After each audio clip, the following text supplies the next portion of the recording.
Welcome to This Explainer. Today we're diving into a real, comprehensive pediatric occupational therapy case file. We're going to see exactly how modern therapists play clinical detective to support neurodivergent kids. It's an absolutely fascinating look at where healthcare, our environments, and neurodiversity all intersect. Let's just jump right in and meet our subject. Noah's parents came to the clinic with a really tough reality. They said, "Noah has a meltdown almost every time we go grocery shopping."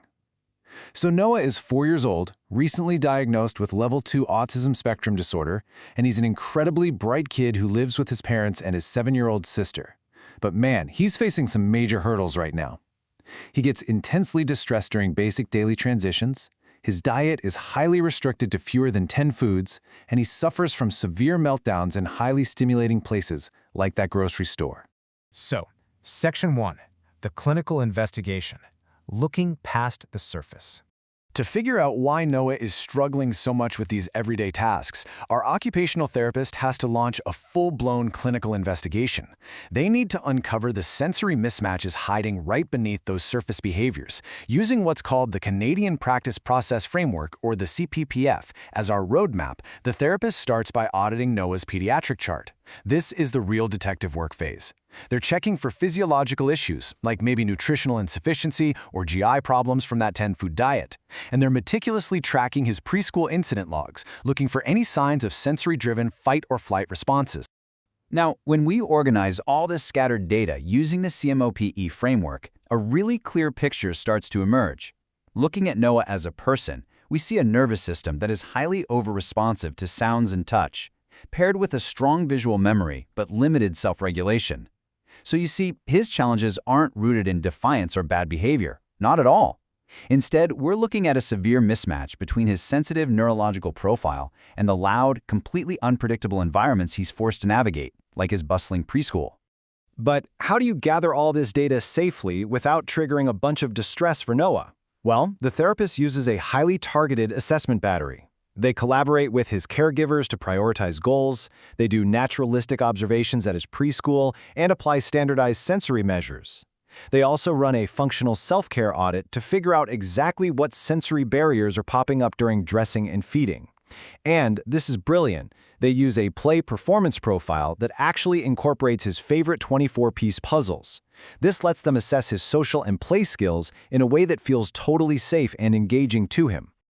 All right, moving to Section 2, mapping the environment, designing the blueprint.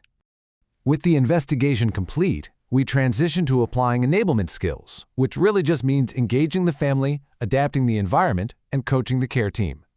The resulting SMART goals give us a clear, structured progression for Noah over the next few weeks. First up, implementing visual accommodations, like schedules and countdown timers to help him get through transitions without the distress. Second, designing sensory-friendly self-care routines to help with his severe tactile defensiveness when getting dressed.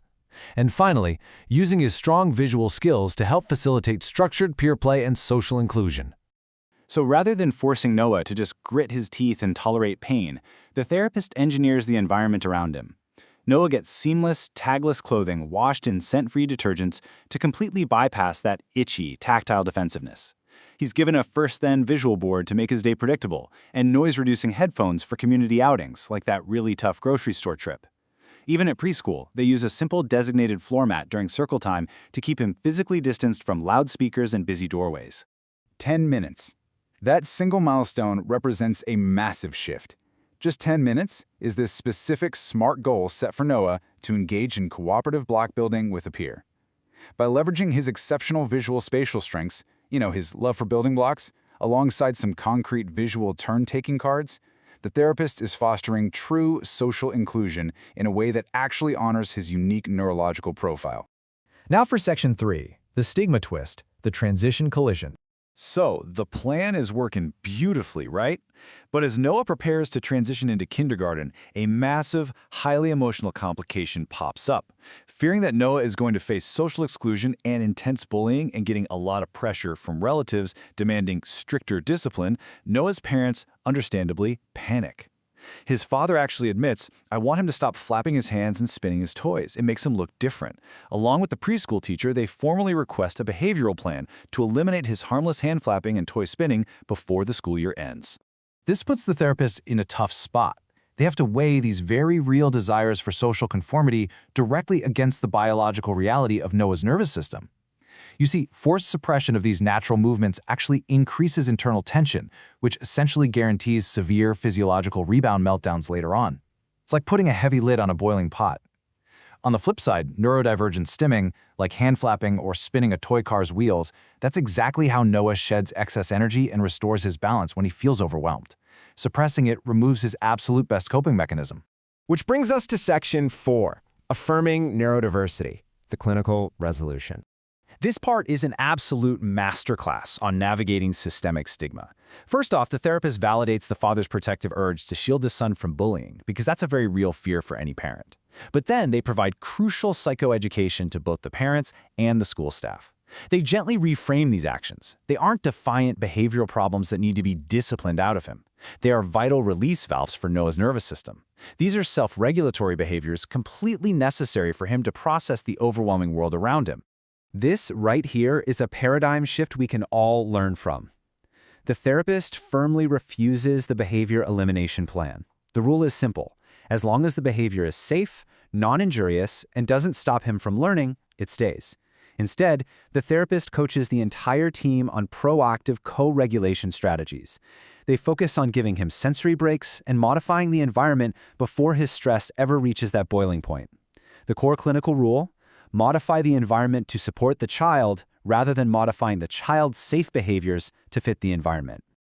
To make sure this really sticks, all of these environmental adjustments, the visual predictability tools, the sensory accommodations, and that vital education on neurodiversity are bundled up into a comprehensive kindergarten transition portfolio.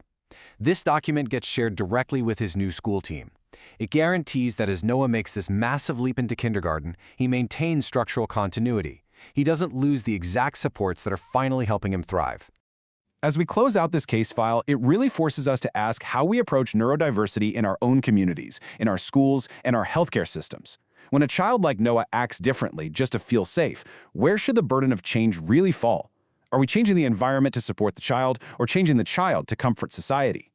Thanks so much for joining me for this explainer, and I hope this deeper look into neurodiversity-affirming practice leaves you wanting to learn more.